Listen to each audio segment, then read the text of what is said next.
Hello student, आइए हम लोग नीट 2025 में आए हुए क्वेश्चन को सॉल्व करते हैं।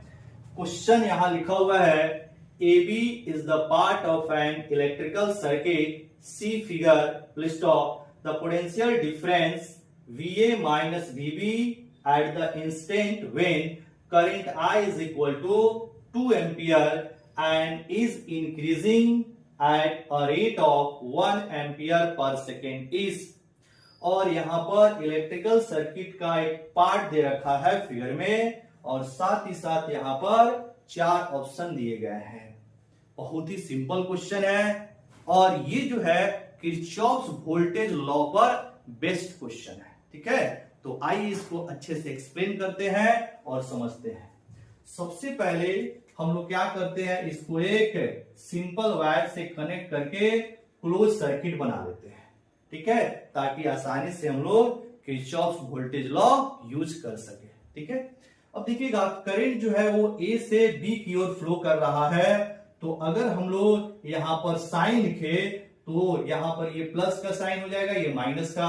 फिर यहां पर आपका सेल दिया हुआ है तो सेल का ये पॉजिटिव टर्मिनल, ये निगेटिव टर्मिनल।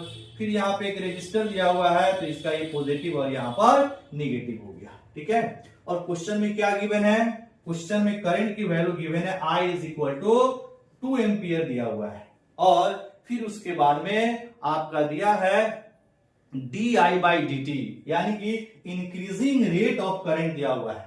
इंक्रीजिंग आपका रेट दिया हुआ है करंट का, क्या, तो di/dt होता है। This is equal to 1 ampere. ये बात आपको समझना है। यहां पे लिखा हुआ है increasing at the rate of 1 ampere per second, यानी कि करंट की जो इंक्रीजिंग रेट है वो दिया हुआ है। और इसको कैसे लिखेंगे, तो di/dt is equal to 1 ampere. ये बात समझना है, यानी कि rate of change of current दिया हुआ है, rate of change of current दिया हुआ है, di/dt की वैल्यू 1 एम्पियर। ठीक है, अब आप आसानी से किरचॉफ्स लॉ यूज कर सकते हैं। तो सबसे पहले हम लोग यहां लिखे apply Kirchhoff's law, Kirchhoff's voltage law यानी KVL, apply KVL।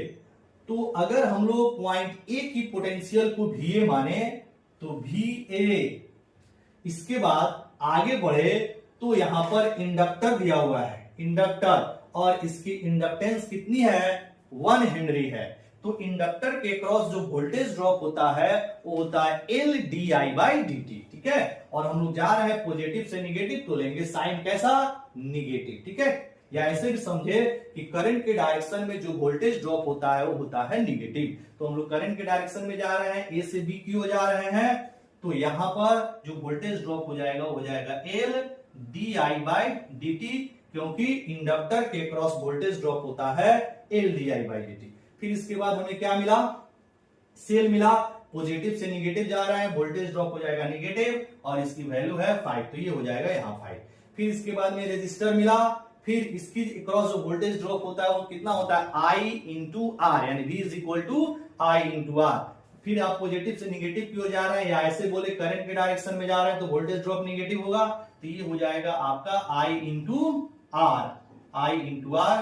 This is equal to कहां पे पहुंच गए, बी पर। मान लीजिए बी की जो पोटेंशियल है वो VB है, तो इसको लिख देंगे VB। ठीक है, अब सारे वैल्यू रख दीजिए। यहां पे आप लिख सकते हैं VA माइनस L की वैल्यू कितनी है, यानी L का मतलब क्या होता है, इंडक्टेंस ऑफ द इंडक्टर। इसकी वैल्यू आपका दिया है 1 हेनरी, यानी कि आपका L की वैल्यू दिया है 1 हेनरी, तो 1 इंटू di/dt का मान दिया है 1, तो ये हो जाएगा 1 माइनस 5, और फिर माइनस करंट की वैल्यू दिया है 2, और यहाँ रेजिस्टर की value R is equal to 2 ohm है, तो ये हो जाएगा into 2, this is equal to VB।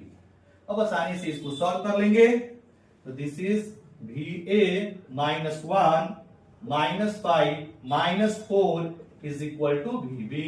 अब यहां पे सॉल्व करेंगे तो ये आ जाएगा आपका VA minus 10 is equal to VB। ठीक है, -1 -5 -4 को ऐड करेंगे तो -10 हो जाएगा कि नहीं।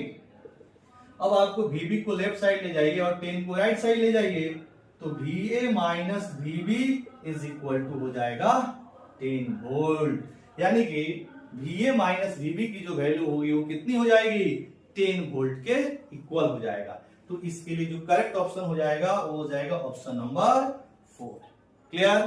तो आई होप आपको ये सॉल्यूशन अच्छे से समझ में आया होगा। तो क्या करना है, लाइक वाले बटन को दबाना है, ज्यादा से ज्यादा अपने दोस्तों में शेयर करना है और सब्सक्राइब करना न भूलें। क्लियर? Thank you.